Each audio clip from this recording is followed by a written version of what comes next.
Stephen is visiting us from Cal Poly San Luis Obispo, where he's an associate professor and director of the Los Angeles Metro program, a satellite arm of Cal Poly that brings a group of thesis students to Los Angeles each spring. At SCI-Arc, he's teaching in the 4A undergraduate studios this fall, running a studio entitled Robotech that is imagining a new world order enlivened by robotic machines and industry.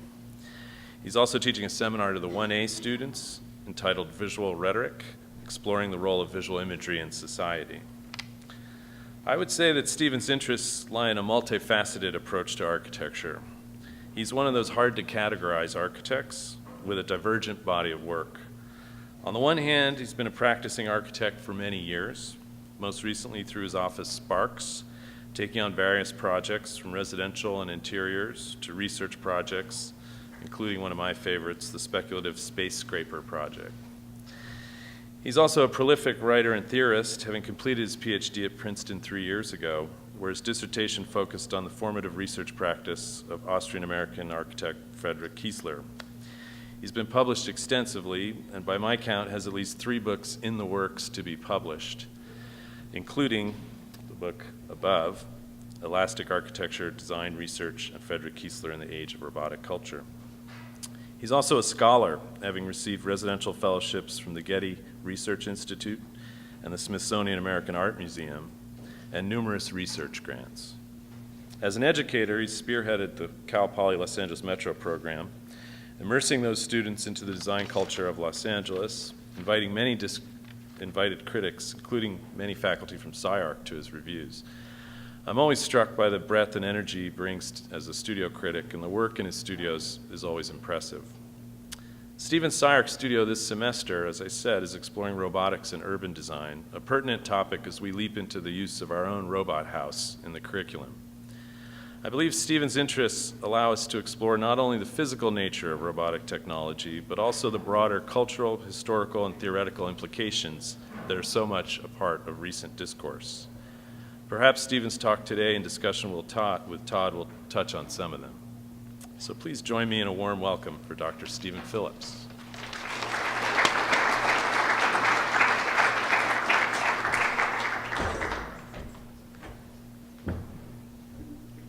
That was super kind. Can we turn up the mic a little bit? Yes, no, maybe? So first with our formalities. I'd like to, thank all of you for coming, certainly, and also Eric, Ming, Hernan, John, and Todd for inviting me to begin a conversation with you today about my interest as an architect, historian, theorist, and scholar. I have to admit to that. The combination of those fields, history, theory, and design, I would argue, is not at all uncommon to the architecture profession. We all read, write, and study ideas and their precedents to inform us about design, and I believe there is certainly space for innovation within our field through various forms of design research. Research here, I would argue, is not scientific study per se, but the notion of searching over and over again and again through rigorously studied means of observation, speculation, experimentation, and production to understand the world we live and the work we do. Through this form of exploration that might include a wide range of multimedia, I argue it is possible to conceptualize a visionary path of experimentation outside normative architectural conditions, i.e. building. This experimental effort to invent the unknown is best demonstrated, I believe, not through my own work as a designer, or at least as of yet, but through the study of an exemplary architect's lifelong research practice, the work of Austrian-American architect Frederick Kiesler. Prior to Kiesler, and to a certain extent some of his contemporaries, architectural invention occurred predominantly through building practices, not through art installations, multimedia projects, exhibition designs, and film. Kiesler's life and work opened up the field of experimental design for generations of architects to follow, even though few architects are very familiar with the full scope and complexity of his architectural project. Most designers only seem to really know his most renowned project, The Endless House. But in the next 30 minutes, I want to briefly explore with you some of the ideas embedded in Kiesler's many art installations, stages, exhibitions, films, and particularly theater projects that motivate and inform my own pedagogy and design interests, in particular my fascination with organicism, animation, automation, and most recently robotics, i.e. the interface between humanity, technology, and the environment. Hence the title of this talk, Kiesler's Robots. So with that said, I'm just going to jump right in. Art tricks, or electrics, or mechaniclics, or the temptations of new materials in architecture cannot save the artist from his responsibility, wrote Austrian-American architect Frederick Kiesler, September 1960. As he began the design of his Universal Theater project for the Ideal Theater 8 Concepts exhibition, commissioned by the Ford Foundation in 1959, Kiesler voiced his concern for reliance on machine technology to achieve vital form. The performances of mechanical art toys, unfortunately, are by their very nature, he realized, as repetitious and limited as push-button releases of jukeboxes, sculptures as electronic marionettes, architecture as engineering antics, amusing as they may be in themselves, he argued, must not lure us from the real issues. Instead, in the age of falling boundaries, Kiesler proposed, separatism, segregation, isolation in our social life must make way as never before to integration of purposes in all fields of endeavor. For Kiesler, art and architecture could not achieve adaptability, flexibility, and continuity on scale with the demands of an evolving society by relying on new materials and new technologies alone. Instead, through innovative spatial planning, he proposed responsive architecture modulated to an evolving set of parameters that could expand and contract in correlation to varied temporal needs, simultaneously within one organic form. Opening January 27, 1962, at the Museum of Contemporary Crafts in New York City, the Ideal Theater 8's Concepts exhibition created opportunity for architects and stage designers to challenge the limits of Broadway theater. Finalists boasted an array of means and methods to liberate unbridled space for new theatrical events to unfold. The 8 theater designs were arguably violently diverse, yet all advanced flexible auditoriums and theatrical arrangements that exploited the latest technology, latest electronic and computer technologies available. Lighting techniques could affect the mood of the audience. Stage performances could transform from indoor to outdoor 3/4 in the round. Projected pictures could dissolve directly and smoothly into actual stage settings, all as one critic declared, at the miraculous touch of a button. Yet despite similar intention to create flexible stages with multiple illusory affects, Kiesler's plan and form had unique shape categorically different from the 7 other schemes. While other designs developed along the functionalist trope, form follows function, Kiesler's formal planning strategies exceeded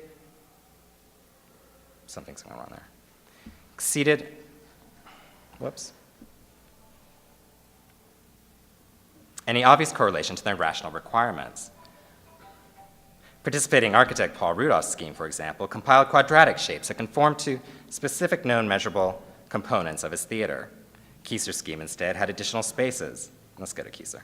Kiesler's scheme instead had additional spaces at varied locations, multiple redundant forms, expansive circulation zones, and a distributed cellular construction.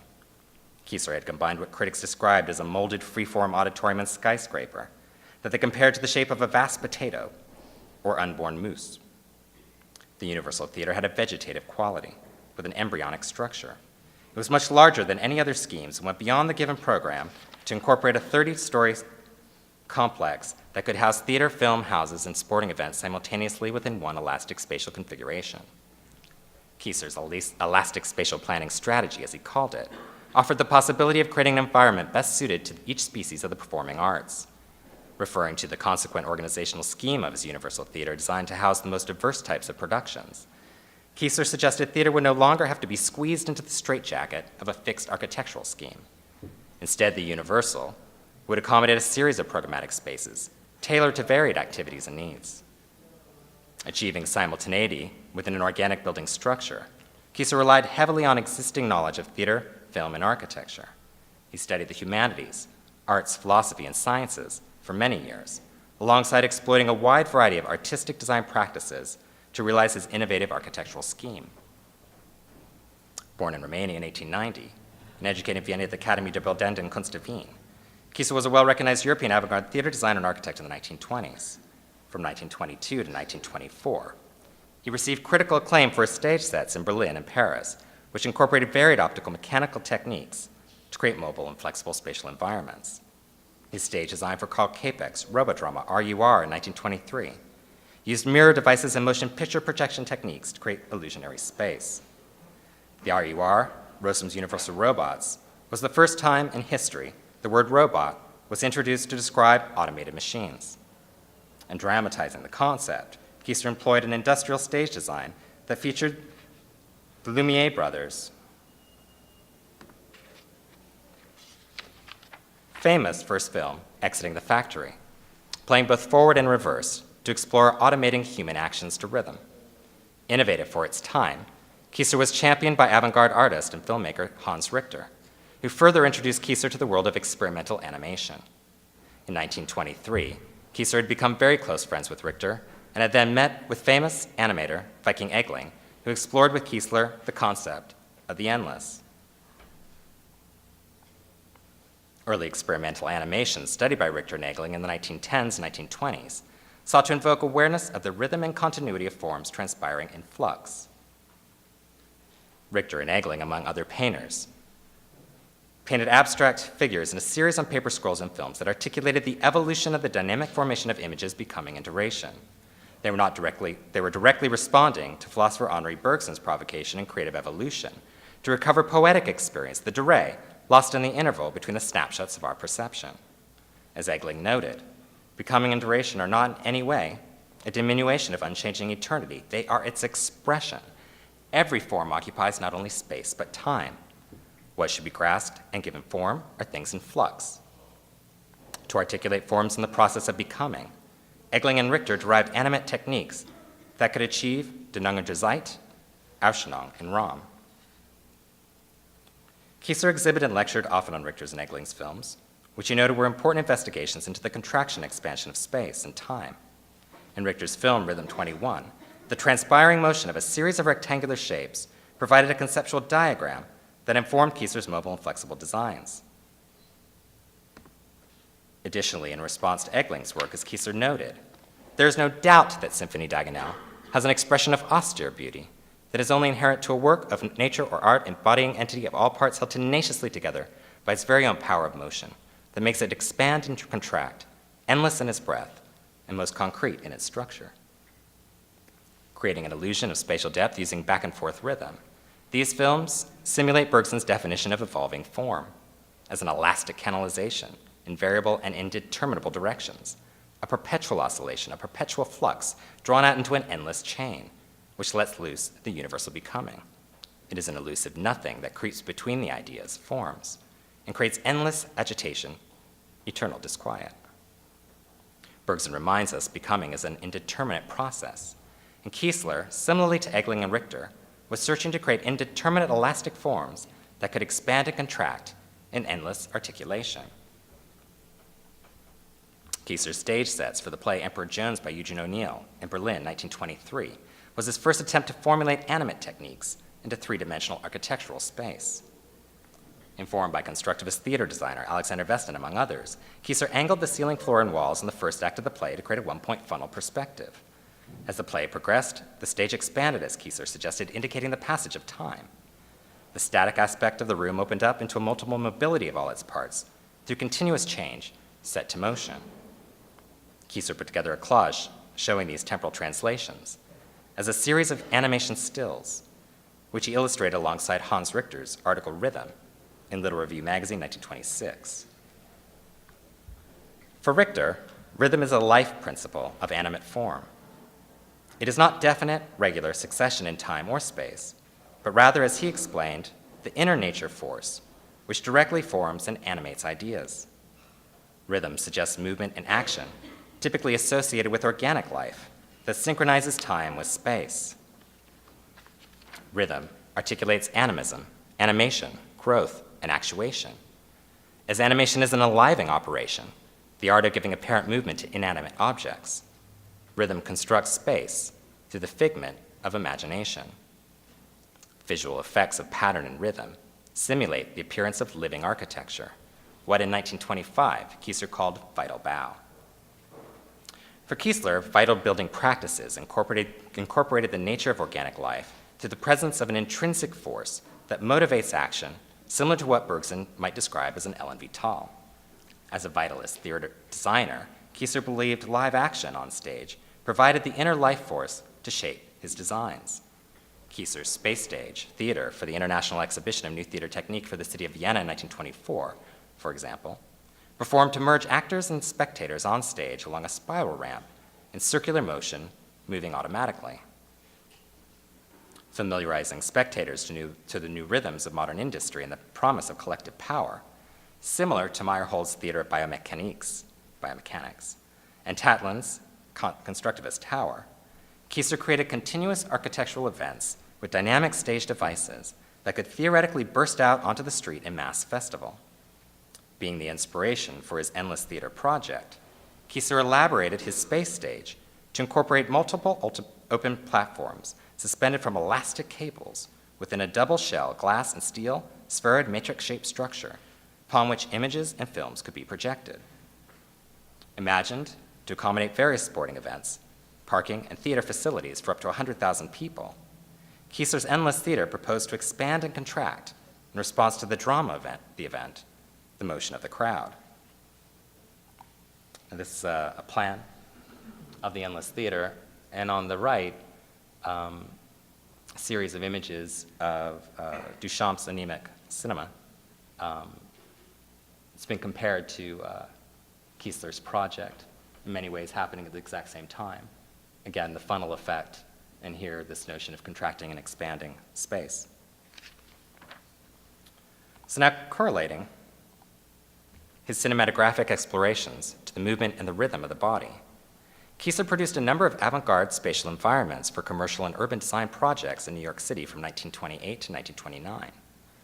Developed from concepts he suggested of contraction and expansion, his Saks Fifth Avenue shop windows, for example, engaged Dada to style and constructivist tactics to direct the spectator's eye to different objects within a set of displays. Aligned in rhythm, animated by the speed of passers-by, Kiesler's Saks Fifth Avenue show window displays performed as a series of contracted picture frames, movie frames, seamed together in continuous articulation by an expansive, undulating background. Kiesler demonstrated how the image space could be used to control and manipulate the body space, in this case, motivating spectators off the street and into the department store building. Similarly, his Film Arts Guild Theater project, built at 52nd West 8th Street, New York City, advances methods to attract and lure a spectator off the street and into the interior, as he suggested. The front of this motion picture house is conceived of black and white opaque glass. The design, as it spreads from the inside of the building into the front, moves in an asymmetric rhythm, emphasizing the purpose of the building as a home of moving pictures. The facade made very clear this was a house of film, designed to move the eye intensively back and forth, where linear patterns and soffits on the interior ceiling walls and floors enhanced the effect, inducing the body automatically to follow the rhythm of montage images down the hall and into the theater or back out into the street. Through the image space, the body space could be controlled and manipulated, what we politely call wayfinding signage, the tactics of advertising and display. Kiesler utilized to lure and motivate through tactile quality of habit the audience to assume the position in front of the screen, where focused attention set to the rhythm of distraction with illusory affect performed to expand the limits of the architectural body. The projection area extended to include the entire ceiling and four walls, and the spectator, now as Kiesler suggested, was able to lose himself in an imaginary endless space, even though the screen implied the opposite. To further investigate these spatial effects of apperception on the tactile habits of the spectator, Kiesler subsequently invented a unique research laboratory during his years as an architecture professor at Columbia and Yale universities between 1936 and 1952. In his design correlation laboratory, as he called it, he initiated a series of experiments described as context cycle studies that measured the psychophysiological succession from optical tactilism to manual tactilism between human vision and bodily action. From these studies, he invented new techniques to modulate building structures in response to multiple spatial habits of perceiving bodies in motion as they were situated and evolving through time. His projects were designed to be elastic, mobile, and flexible, able to expand and contract to perform multiple dwelling tasks. Pursuing what he described as elastic architecture in his laboratory courses, Kiesler employed many fields of knowledge to study the correlation between art, architecture, the body, and the natural and the built environment. From Goethe's morphological writings T.S. Russell's Form and Function, alongside an array of texts on human behavior, optical mechanics, and physiological psychology. Kiesler researched strategies and procedures with his students to build structures more adaptable to the ever-changing needs of an evolving temporal society.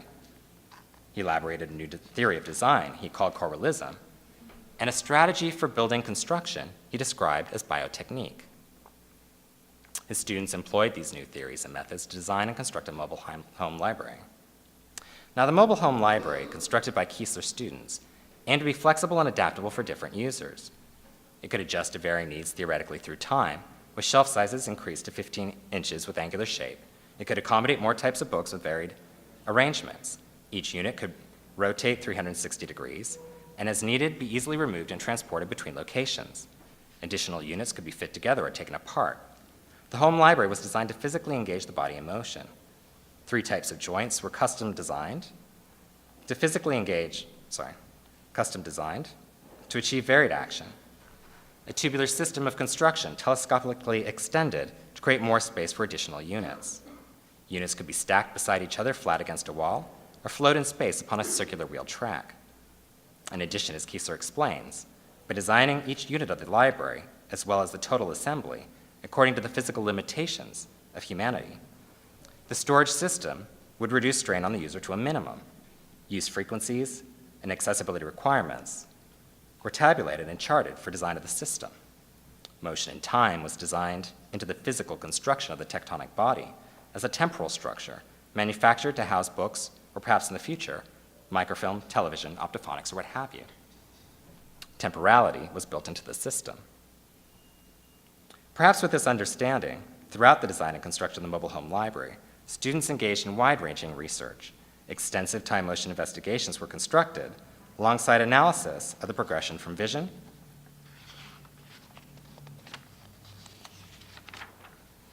to touch, realized in the process of securing a book, from eye to grasping to movement of the foot and so forth.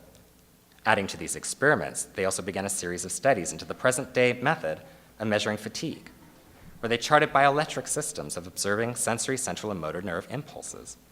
The intentions of these biotechnical studies, as Kiesler noted, were to disclose tenseness in the muscles between contracting and relaxing phases.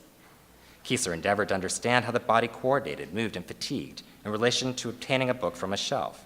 He then coupled these investigations of fatigue measurement with studies of Benedict's 1905 respiration calorimeter, an attempt to understand the molecular processes involved in energy balance, expenditure, and heat transfer.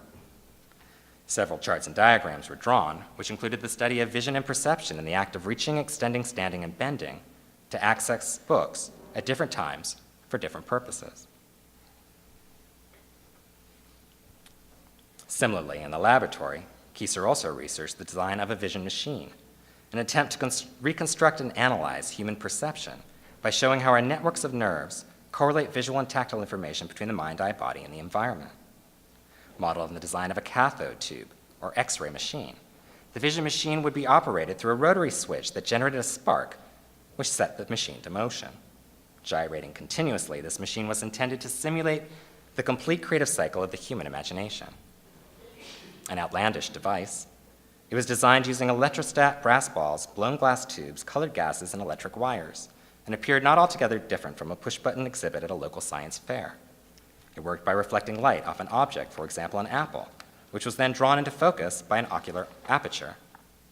The reflected light was then projected onto an apparatus that stimulated the flow of bubbles and gases through a network of tubes representing nerves and bodily systems. An excess of images purportedly streamed forth from within the machine, ranging from a series of artworks which included images from the blind, insane, and small children. These images provided a visual depository of allied mental processes that simulated recognition, subconscious conflicts, and associate, prejudice, and previous experiences. Selection then occurred from the array of images presented in accord with bodily affect and environmental conditions to create a unified image that was then reflected back onto the initial object, the apple. Now, among obvious reasons, the vision machine was never constructed, but it did inspire Kiesler's several optical displays for Peggy Guggenheim's Art of the Century Gallery, constructed in New York City in 1942. Similar to Marcel Duchamp's rotating discs, anemic cinema, and precision optic devices, Kiesler's shadow boxes focus conscious perception on a series of successive images set to motion to create a sense of illusionary space. One optical machine in the kinetic gallery used a rotary device like a magic lantern to animate a series of Duchamp's partially open boîte en valise images. Another shadow box device set up between the abstract and daylight galleries used an ocular diaphragm surrounded by a series of fisheye mirrors. Opening the lens, one saw Klee's Magic Garden superimposed against the mirror image of the spectator and the abstract gallery behind. Closing the diaphragm, one looked up and saw Kurt Schwitter's Relief suspended within a glass picture frame that revealed part of the daylight gallery beyond. Moving through the door into the distant room, the image space expanded to complete the picture in the daylight gallery held in the mind's eye. Then looking back towards the shadow box, the abstract gallery was seen contracted within the glass frame. This last framed image then became superimposed against the series of after images in memory, seen reflected within the original shadow box device. Perception fluctuated between these successive images, unfolding through time, creating the sense of an elastic spatial continuum between the rooms. As space, Kiesler recognized, is really only a construct of the imagination. For what appears to be space is simply an illusion of it, merely a succession of transpiring sensorial images coordinated in time. Through both devices, Kiesler showed how human perception works similarly to a series of photographs that fragment and immobilize time with fixed moments of consciousness, while the memory solidifies into sensible qualities, the continuous flow of things. The first shadow box device created a spatial continuum limited to the imagination, while the second device actually began to activate the body in motion to move about between a series of perceived continuous spaces. Richter's Stalingrad scroll, featured in the daylight gallery space of the Art of the Century Gallery, demonstrated the effects of these optical techniques studied by Kiesler. Similar to Richter's scroll, a continuous design of images was situated in dynamic patterns where attention is produced unconsciously in the continuous movement of the eye, with the accumulated energy being released, as Richter described, into actual movement.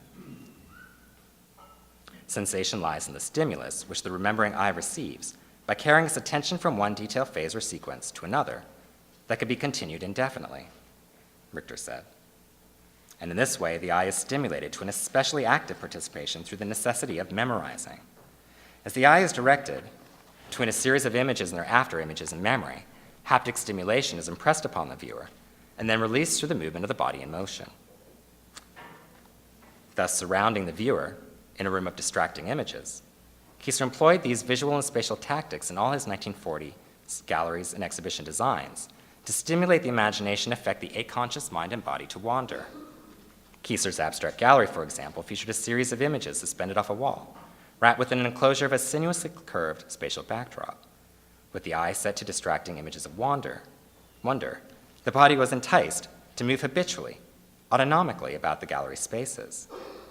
Passing into the surrealist gallery, between two curved plywood shelves, over and under a looming plywood ceiling and sinuous linoleum floor, pulsating lights, sequenced in rhythmic distracting succession, then focused concentrated attention upon the individual images while a roaring sound of an approaching train was heard in the background. It's dynamic. It pulsates like your blood, Kiesler described. Kiesler's 1947 Blood Flame Surrealist exhibition in New York and Halls of Superstition exhibition in Paris then take these multimedia effects one step further. Upon entering these exhibition galleries, Kiesler effectively pulls the spectator immediately into a vortex of distracting images. Angled on the ground, twisted on the wall, or hanging from above, the arrangement of works forced the eye and turned the body to shift back and forth continuously, like an automaton. Shifting automatically about the gallery spaces, individual images catch one's focused conscious attention, while a path delimited as a Mobius strip, an endless strip, throughout the space invite the eye, and in turn the body, to unconsciously move about the room within a labyrinthian maze. Moving from image to image, from moment to moment, time merges into an expansive space. Kiesler created the space of contraction through concentrated image and of expansion through continuity of undulating surface. Individual works of art effectively were seamed together by the aconscious autonomic motion of the viewer moving along the path of exhibition, where content of fantastic imagery, alongside the surging darkness of the room, served to support a virtual dreamlike state of surrealist awakening, where the dreaming self becomes a relaxed self, open to suggestion among a flow of internal remembrances.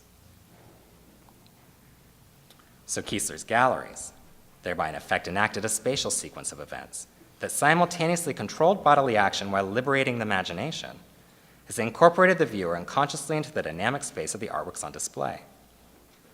The optical and tactile spatial effects moved participants about the room in no special sequence, providing opportunity for accidental correspondences and affinities developed between varied images and ideas in accordance with the past personal experiences. Utilizing a wide range of tactical exhibition practices, Kiesler began to construct a spatial environment that enveloped the viewer, motivating them to actively engage in the thematic world of the art. Employing ideas from his lifelong production of installation art and stage design, Kiesler began to synthesize the objects on display with the subject of the event to form a cohesive spatial, if not architectural, atmosphere or environment that began to blur the distinctions between art objects on display and the exhibition architecture itself. Although in no way a simple progression of thought, but I do hope it is ultimately very clear how Kiesler would then soon derive the spatial ideas behind his innovative 1959 Endless House project, and how he achieved this new spatial organizational strategy through the use of an extraordinary number of multimedia experimental productions. And obviously I cut out a lot more.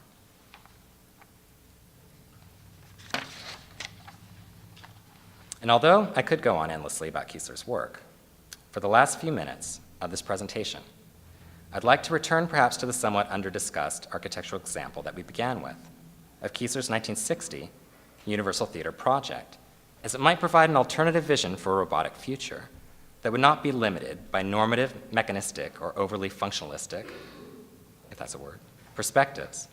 For unlike, if you remember, the other stage designers and architects who competed in the Ideal Theater 8 Concepts exhibition, Kiesler did not rely exclusively upon mechanical contraptions to generate a responsive, flexible, and effective atmosphere. Kiesler instead posed an alternative solution that aimed to generate a manifold theater, a responsive system with an arguably valued responsible cultural perspective. For within the Universal Theater, Kiesler proposed a hybrid system where the traditional central flyway supported an elaborate 30-story corporate skyscraper, where the office tower served the performing arts. The tower proposed to house large and small television studios and radio stations, workspaces for publishers, record and movie producers, with additional floors for exhibition spaces. All tenants were to share common dining, storage, and workshop facilities. Business, entertainment, and art worlds were to combine socially, economically, and culturally through a uniquely integrated programmatic proposal. Audience and spectators were free to flow in and around fixed and revolving seating arrangements on multiple tiers. Balcony seating surrounded a decentralized oval auditorium that incorporated projection, communication, and satellite towers to generate multiple vast changing ambient effects that expanded spatial boundaries. Seats, guardrails, and interior surfaces, modulated to support multiple bodies in motion, correlated to shifting actions, and large permanent mobile cycloramas provided backdrop for experimental and traditional theatrical events. The Universal provided for a great variety of spectacles, operas, revues, large-scale dramas, small-scale dramas, symphonies, choral works, intimate quartets, solo concerts, conventions, and large public meeting halls. Moving crowds and swarms of people appear along various walks and runways on multiple levels in full view of the actors and the audience. Actual happenings external to the theater events instantaneously communicated to a waiting audience, making everyone a participant, Kiesler imagined. The Universal performed to merge theater and everyday life. Actors and spectators could meld with workings of corporate America by combining the main lobby of a business skyscraper with the foyer of a 600-person theater alongside a series of smaller stage halls for up to 300 people. Workers became spectators, if not actors. As a vast cultural enterprise, the Universal provided opportunity for art to influence the world of business as business supported the world of art. The sophisticated interrelationship between art, action, play, and everyday working life, with business production and capitalist expansion, created a unified environment where it was ultimately unclear if the artists were free to affect the life of the worker, or to what extent the business would define the role of art. Intermixing cultural and business communities in symbiotic co-evolutionary relationship through mass-mediated communication might suggest event spaces that invoke discourse, interaction, and debate. Temporal regulations imposed by any one species may modulate to dominate the masses at any given time, but in a highly distributed, manifold environment, opposing forces will have the space to adapt, reconstitute, or mutate to resist and evade those governing structures. Plays on stage may be in fact commercialized, but in dispersed venues might still prove resistant, if not revolutionary. If we could convert our static functions of design into design flows of life forces, and thus replace defunct functional architecture with process architecture, we'll have done our share as social beings, Kiesler surmised. Now, of course, no design method is going to change the world, and it's clear Kiesler's humanist approach failed to consider parameters of extrinsic interrelationships, such as site, climate, and oftentimes viable building systems and technology, etc. But clearly his architecture was not amorphous, not a free-for-all form. His innovative building designs and spatial concepts were derived through generative processes of creative, if not fantastical analysis and research, which, as we know, were eventually advanced by others. This, of course, is Hans Hollein, where he launched his career, and as we know, Peter Cook. And these are only two of many. No way was his experimental capacities held back, however, by his intellectual endeavors. In fact, it is exactly the opposite. Kiesler was a visionary in the growth and form of organic building processes, of temporal morphologies, the study of living machines, animated to a world of flux. And that's it. Thank you.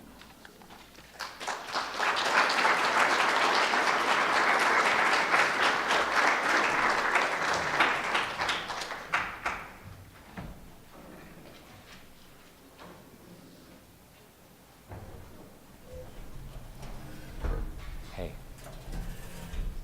Sorry, I missed the intro. Huh?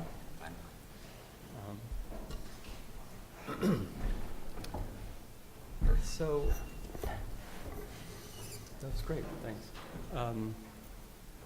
Where should we start? That's your Not a lot of robots in despite the title.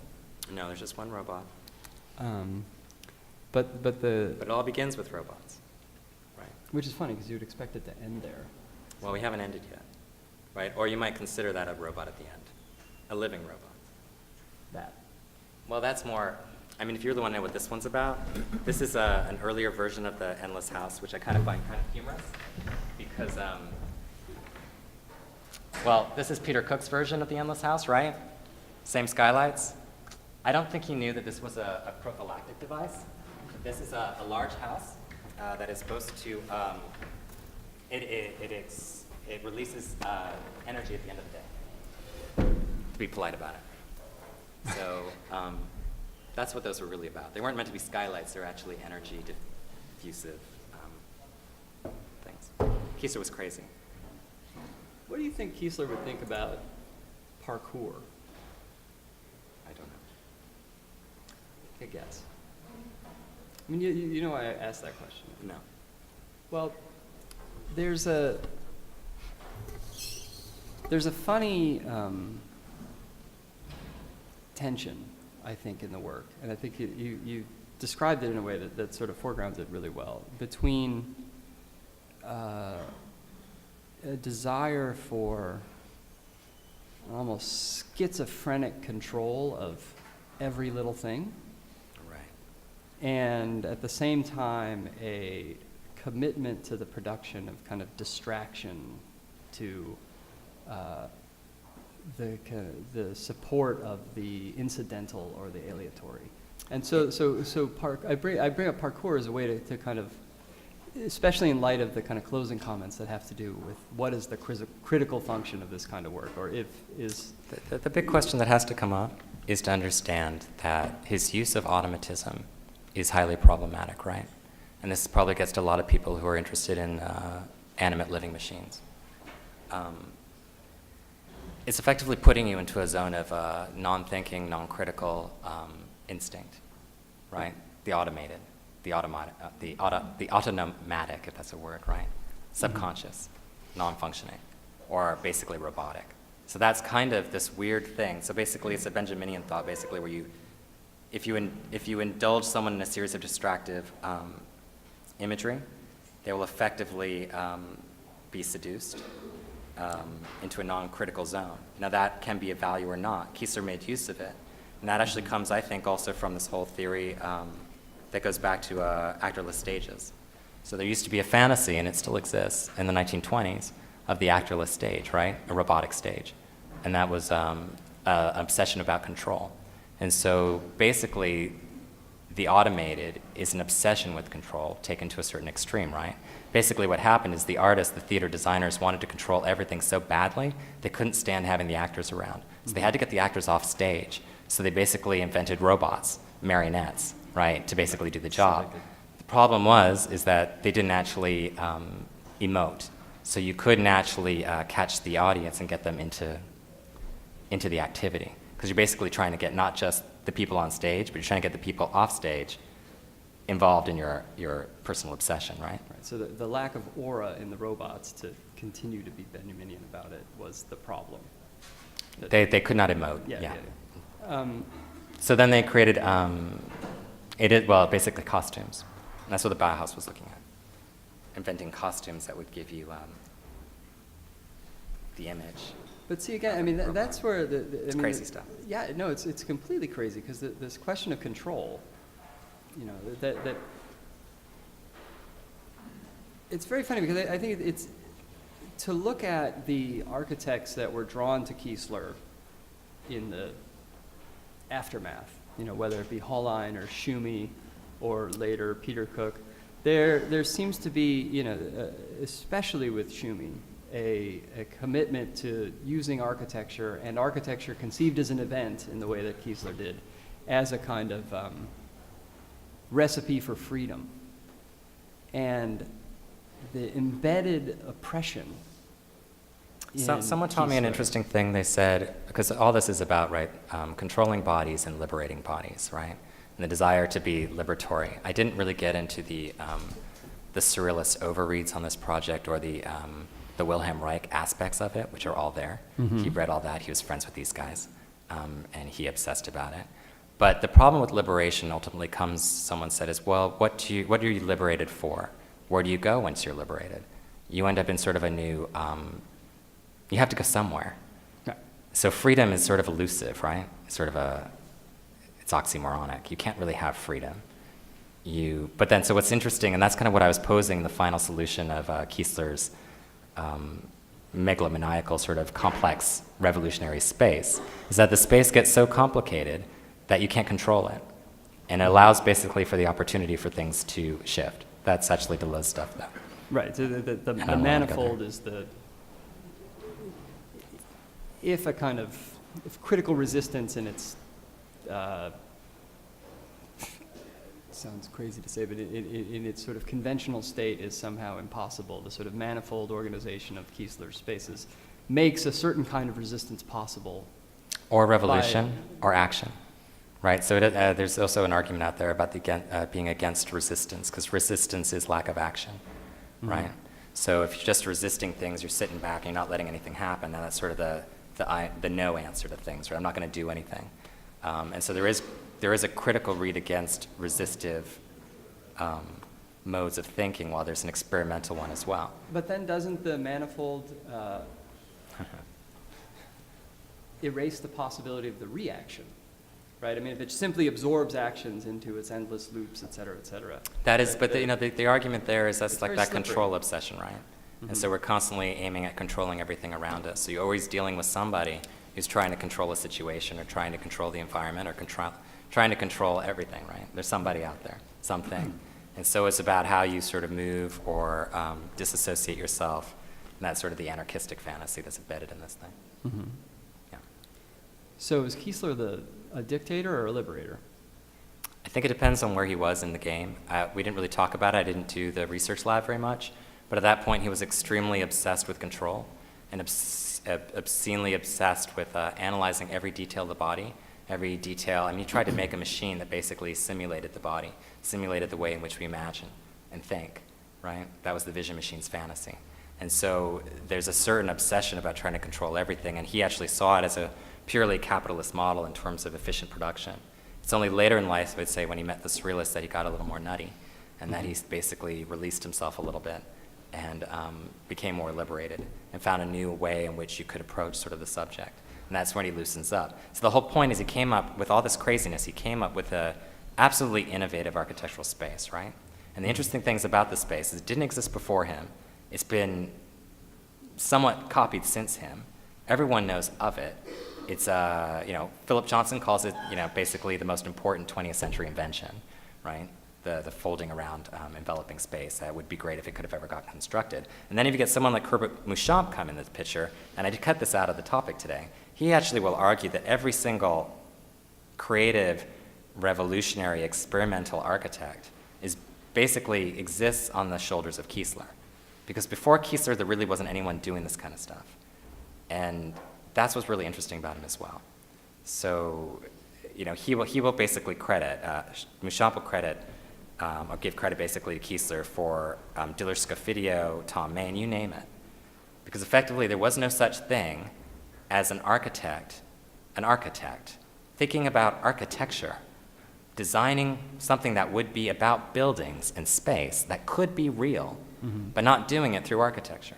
They always did it ultimately, or wanted to do it through architecture. Kiesler was quoted the greatest non-building architect of the 20th century. Right? Because he didn't really build. I mean, he kind of made some crazy stuff, but he didn't build. In fact, the technology wasn't there, and other people are building it for him, which is interesting too, which starts to suggest why he's such a visionary. Sorry. But is he an architect? Oh yeah, he was licensed in New York. But I mean, 1930s. Legally, he's an architect. But that makes him an architect. It's hard to get licensed. Some people can't do it. Some people fail that exam. Yeah. Some people don't. But I think a lot of people pass that exam and go on to do stuff called buildings. Right, but his buildings were so complicated and a they lot of couldn't do people don't ever take that exam and are deeply invested into the cultural production that we call architecture. Right. And one of the things that is very interesting about Kiesler for me is that on one hand I look at this stuff and I see him as a kind of a sort of hyper-classicist. That he, in his kind of attempt to produce a sort of total control, what you have called in the dissertation, but I don't think you mentioned it today, the Gesamtkunstwerk of effects. Yeah, I took that out. But this idea that there is a kind of total work of art of effects. But the total work of art is actually aimed at the rehabilitation or the advancement of the subject, right? It sort of produces ideal people in a way, that all these kind of physiological studies figure out exactly how people how they operate, how they perceive, in order to sort of produce an environment that makes them attain the liberation of the imagination, which I took to say the kind of release of the kind of subject's highest level of being, right? So in that sense, he's a kind of classicist in the sort of Leonardo sense. On the other hand, there's an attempt, it seems, to use all of the techniques that are generally associated with kind of vanguard attempts to undermine the possibilities of such idealistic classicism, right? So whether it's the sort of mobilization of distraction, of effects, of basically taking the Vitruvian triad of commodity, firmness, and delight and turning it almost 180 degrees. It's probably more romantic conversation. It's related, of course, the Gesamtkunstwerk work was Richard Wagner's theory, right? Related to opera. Basically trying to get the sonic voice to relate to the music and get them to be one. And then that actually developed in the modernist period to particularly Prampolini, the futurists, but also sort of the constructivists as well, and trying to get, and Appiah and Gordon Craig and those kind of people, basically trying to control the entire physical environment. The thing that then gets overread on top of that is the First World War. So one of the complexities of the First World War and why people like Hans Richter and those guys had this obsession with universalizing systems and the desire to create a language that everyone could understand, that's sort of the invention of abstraction, is the desire to the desire to basically create a common ground that everyone could communicate with. right? That was the fantasy, because they had so many problems with World War I, and everyone died, and there's a lot of big problems, right? But then the irony is you turn into fascism, and that's where it went the other direction. So basically, if you try to universalize everybody and get them all to do the same thing, or be the same thing, or talk about the same thing, or communicate on the same level, then you end up with effectively a fascist dictatorial environment. So maybe you asked if Kiesler was a fascist, and probably maybe at one point he had those fantasies, but I don't know. Well, that's but he's I mean, not fascist. No, I because mean, he was experimental. But I think the question And he never is, built anything. is what is the... And he had no control over his life whatsoever, right? People stole from him No, constantly. so he's clearly a victim. But No, he's I famous. mean, the question I'm trying to get at is what is the lesson to take away from this? I mean, what is... There's a lot of stuff that we probably is best left dead with Kiesler, in Kiesler's work. But there are certain Well, that would things be true if people would just let it die. But unfortunately, there's an enormous amount of stuff that I think, and I probably suspect those of you out there who are listening also hear, there's a certain verbiage that gets sort of reiterated. And that verbiage actually has value and meaning that's coming from a certain obsession understanding. I'm making the argument it actually comes out of animation. So the curiosity with me and Kiesler, and there's actually a whole argument of why Kiesler is so valued at a certain point in history, particularly in the 90s to the early millennium, because, frankly, he was working on ideas that were derived from Henri Bergson, the notion of the endless, and that was a Bergsonian concept, coming to him through a series of early experimental animators and people interested in the new technologies, basically electronic systems, and their obsession and working on those particular ways of thinking, and they actually created the architectural space for it. Then, ironically, very curiously enough, later in life, Deleuze becomes very interesting, because what did Deleuze do? Deleuze read Bergson, copied some of the words, took it with him, brought it into the contemporary garb, and then suddenly everyone was interested in folding, and everyone was interested in endless spaces. It was kind of curious, and then he suddenly had a matchback, and the reason the matchback is, in my opinion, is because they're based on the same study in the first place. Kiesler had always begun with a study of technology. I mean, he's the only one doing it. He was the one coming up with these ideas for expanded cinema, right? 1922. You know, it was the Walter Gropius, he took that idea. I mean, Walter Gropius, it was very complicated, but basically, Erwin Piscator, the Total Theater, right? That was actually Erwin Piscator's request to have that designed. He saw Kiesler's theater, and he asked for a Rambachin, and then Gropius gave it to him because he had more talent than Kiesler to develop something. So even in the slide, I mean, to kind of make Kiesler the... because I obsess about the it. sort of fountainhead. No, I'm like biting my tongue to not... Yeah, but he's also like 4'11".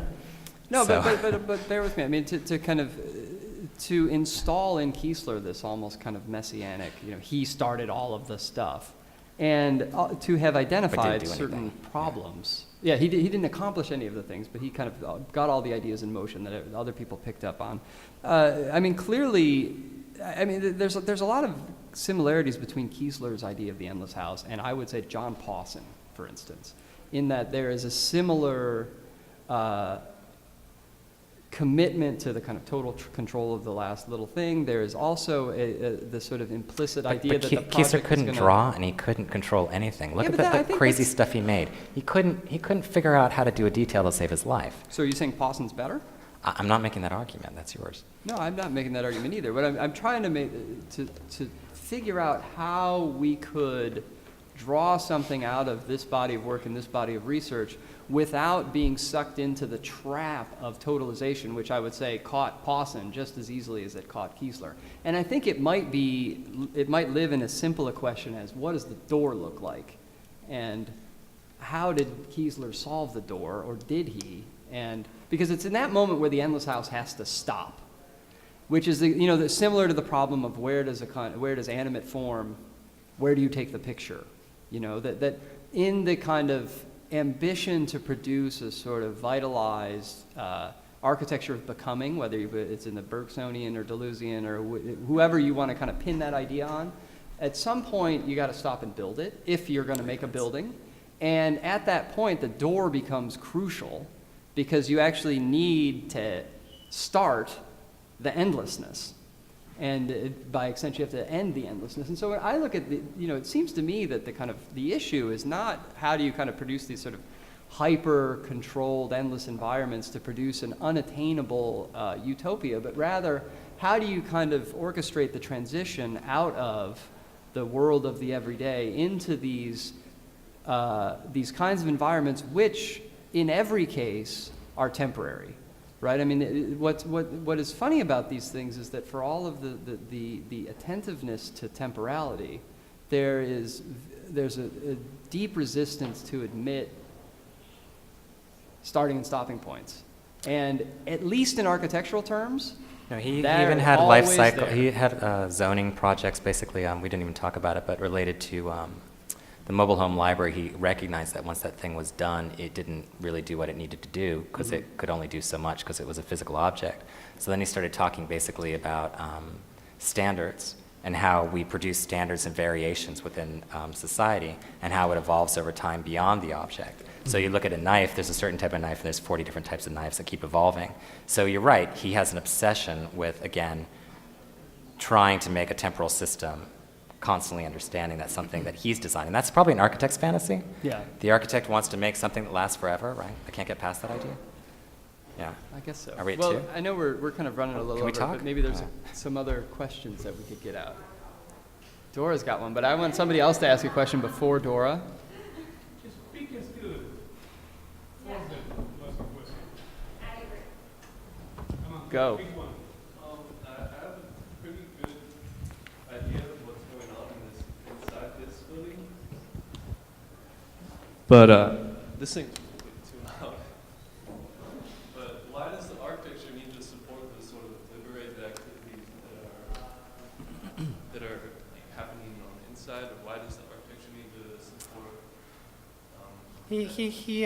He wrote for Shelter magazine. He actually was fascinated with the concept of shelter.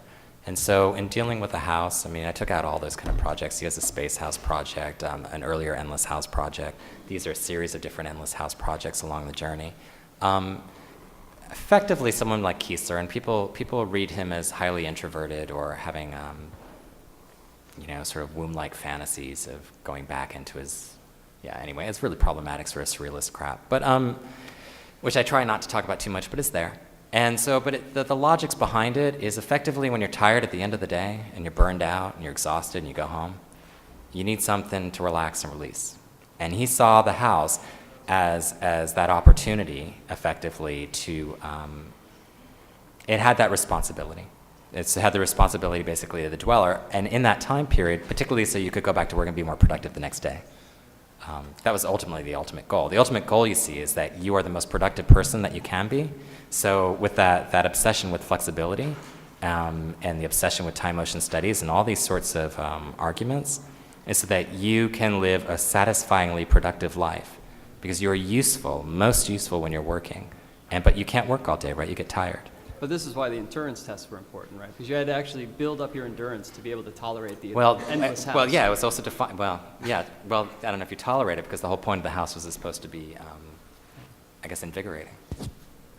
Anyway. I don't know if that answered your question, but it was a good Dora? question. Make sure I understood it, I think it is a good point. No?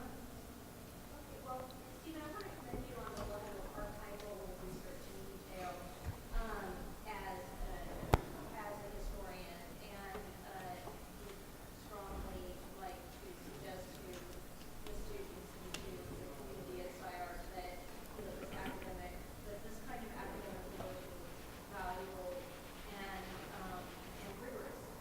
And I want to point that out. Because we don't often think that we want to see the architecture on it, really. He didn't have any drawings. He's learned, right? So, Oh, yeah. but that, so just out there. But now the question, which is, you, at the end of the talk, you pretty quickly dismissed and recognize and dismiss the problem of Kiesler's humanistic concerns. And that ultimately, Kiesler's, very concerned about the body and the situating of the body and the comfort of the body and the,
Or is that the grandfather that you would want? Well, some people might not want that, but I think it's actually a really good question. A really good question is, one, the obsession with being contemporary, right? Contemporaneity.